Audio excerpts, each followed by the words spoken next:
여러분 안녕하십니까? 책사TV 책사입니다. 오늘은 여러분에 대해 배구를 통해서 즐길 수 있는 어떤 영상을 드릴까 책사 굉장히 고민하다가 김연경 선수 전 국민적으로 다 아는 선수 아닙니까? 그리고 김연경 선수 때문에 사실 여자 배구 붐이 불었죠. 최근 몇 년 전에.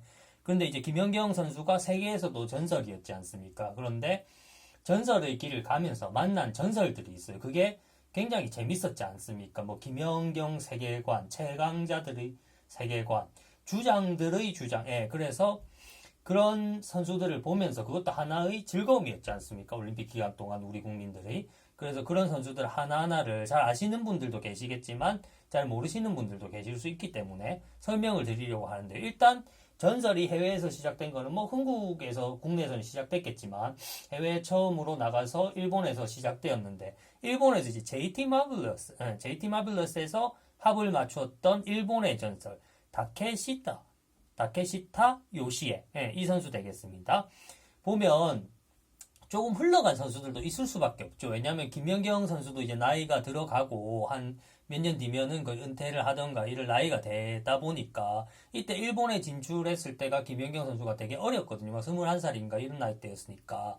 근데 이때 전성기를 구가하던 선수들이면 아무래도 나이가 좀 있을 수밖에 없겠죠. 그래서 다케시타 요시에 선수도 나이가 있고 1978년생이고 뭐 나이가 많아도 지금 뛰는 선수도 있을 수 있겠습니다만 은퇴를 이미 했습니다. 그래서 은퇴를 해서 빅토리아 메이지에서 코치를 하고 있습니다. 특징으로 이제 159cm라는 작은 거인, 비록 이제 비교적 키의 영향을 덜 받는다는 포지션인 세터 리베로와 더불어서 그나마 이제 키의 영향을 조금 덜 받는다는 포지션이지만 그래도 그 중에서도 작은 159cm. 그래서 책사는 이걸 보고 작은 거인이라고 표현을 해도 되겠구나 이렇게 생각을 했습니다.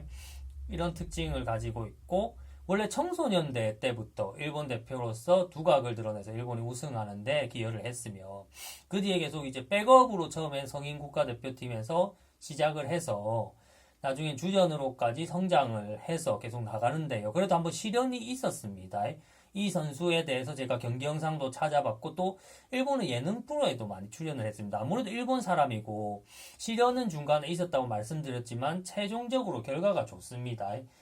2012년 런던 올림픽에서 우리는 메달을 못 땄는데 이 선수가 이끌던 일본 팀이 아마 동메달을 땄을 겁니다. 메달권에는 들었기 때문에 결과적으로는 국제대회에서 좋은 결과를 남기고 은퇴한 셈이죠. 그래서 일본에서는 배구, 당연한 말이지만 배구 영웅이 되었기 때문에, 그래서 예능 프로에도 우리나라 김연경 선수가 그랬잖아요. 영웅이 되었기 때문에 예능 프로에도 막 나오고 언론이나 매스컴에도 출연했잖아요. 똑같습니다. 일본의 언론에 나온 것도 보고, 그래서 제가 이 선수가 뭐 일상의 배구뿐만 아니라 배구 관련 내용도 봤지만 다른 얘기도 조금 짧게 하는 것도 좀 들었고 이러니까 분석한 대로 말씀을 드리도록 하겠습니다. 그래서 실현기가 있었는데요. 앞서 말씀드렸던 대로 이게 2000년 올림픽에서 일본이 예선 탈락을 해버리다 보니 이분 탓으로 이제 몰려갔고, 키 작은 세터는 역시 안 된다. 159cm 갖고는 배구가 조금 키가 그래도 영향을 미치는 스포츠 아닙니까? 농구랑 더불어서.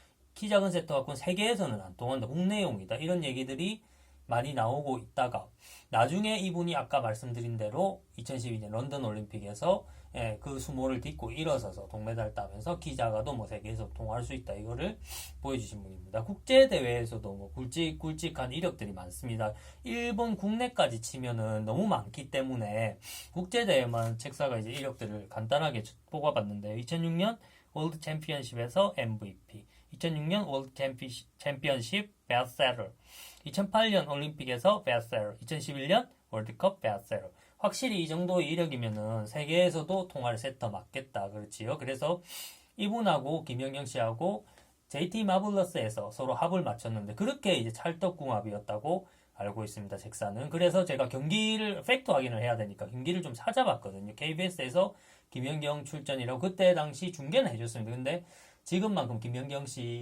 선수가 유명하지 않았기 때문에 사람들이 잘 몰랐을 뿐이죠. 보면은 이 선수의 특징은 타이밍이라든가 공격수가 때리기에 가장 좋은 타점의 높이로 아주 잘 맞춰줍니다. 그래서 김연경이 자기 기술을 쓸 수 있대. 공간이나 위치라든가 타이밍 같은 거를 아주 귀신같이, 김연경 선수뿐만 아니고 자기 팀의 다른 공격수들에게도 마찬가지입니다. 그렇게 해줘서 공격을 득점으로 이어지게. 일본에서도 참 김연경은 대단했습니다. 왜냐하면은 클러치박이라고 우리가 박정아를 불렀잖아요. 올림픽 이후에 특히 그렇게 불렀는데 중요한 순간마다 해준다 이런 뜻으로 불렀는데 저는 클러치 김이라고 또 말하고 싶습니다. 왜냐면 터키에서도 그렇고 터키에서 그런 것처럼 전 터키 거를 먼저 봤거든요. 김연경 선수 경기를. 그런데 일본에서도 이 JT 마블러 시절에도 용병으로서 완전 클러치 김이었고 중요한 순간 지금 몇 점을 더해서 역전을 해야 된다. 우리가 한 2점 차, 3점 차, 4점 차로 뒤지고 있다.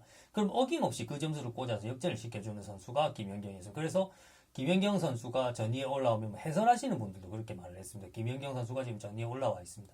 해내줄 겁니다. 이렇게 말했고 대부분 다 해내줬습니다. 예, 참 대단한 선수죠. 김연경. 그래서 이 타케시다라는 선수하고 서로 사이도 제가 되게 좋았던 것으로 알고 있습니다. 그래서 보시면은 얼굴이 좀 진지하고 엄근진, 엄격, 그나마 진지해 보이지 않나요? 실제로도 경기 중에는 좀 엄격한 스타일인데 진지하고 경기장 밖에서는 또 성격이 좀 다르고 온화하고 일상의 아줌마 같은 면모도 있다. 이런 얘기가 있습니다. 그래서 이분이 제가 본 게 어떤 프로그램이었냐면 일본의 공격수 하나가 있었어요. 일본 선수 하나. 그래서 이제 공격수로서 일본에서 꽤 하는 편이었는데 자기가 국제대회를 나가다 보니까 세계의 벽을 느낀 겁니다. 그래서 다케시다 선수보다는 한참 어린 선수였는데 일본에서 프로를 만든 겁니다. 방송에서 다케시다 선수를 초청해서. 왜냐면 그 선수가 공격수로서는 벽을 느끼니까 세터로 전향하고 싶어 한 겁니다. 그래서 지금 어떻게 됐는지는 모르겠지만 그때 다케시다 선수랑 이야기를 하고 상담이라고 해야죠. 컨설팅을 하는 모습이 예능에서 나왔었는데 다케시타 선수가 그 선수를 짧게 이제 지도를 해주는데 굉장히 이제 꼼꼼하게 본다는 것을 알 수 있었습니다. 이 방향 저 방향을 다 봐야 되고 공격수가 들어오는 예비 동작부터 보면서 역시 세계에서 통하는 세터들은 공격수 예비 동작만 보고도 어떤 것을 할 거다 이걸 생각을 해서 타이밍을 늦지 않게 빠르게 이제 뿌려주는 그런 기술들을 한번 시켜보는 겁니다. 그래서 세터로서의 소질이 있다 이런 것을 알아보는 그런 프로그램이었습니다. 그래서 처음 함께 김연경 손을 잡고 걸어간 전설의 시작, 일본에서 시작을 했는데 처음 함께 했던 전설은 일본의 전설 다케시다 요시에 세계에서 충분히 통할 수 있는 세터의 전설이었고 첫 시작이었습니다. 그래서 지금 FA 선수들이 계속 풀리고 있고 그에 대한 소식도 전해드려야 되고 다른 한국 선수들 소식도 전해드려야 되겠지만 김연경의 발자취를 따라가면서 되게 이제 즐거움을 느끼시는 분들도 많잖아요. 팬분들. 김연경 선수가 되게 큰 선수였고 한국을 대표하는 선수였고 한국인들에게 많은 기쁨을 경기를 통해서 기쁨을 준 선수였기 때문입니다. 그래서 그 김연경 선수도 전설이 맞고 김연경 선수와 함께 했던 어깨를 나란히 한다고 볼 수 있는 각 포지션의 전설 선수들을 특집으로 한 분씩 다루도록 하겠습니다. 시청해주셔서 감사합니다. 책사는 배구에 관련해서 더욱 퀄리티 높은 영상을 만들 수 있도록 앞으로 더더욱 노력하겠습니다. 구독자 여러분 감사합니다.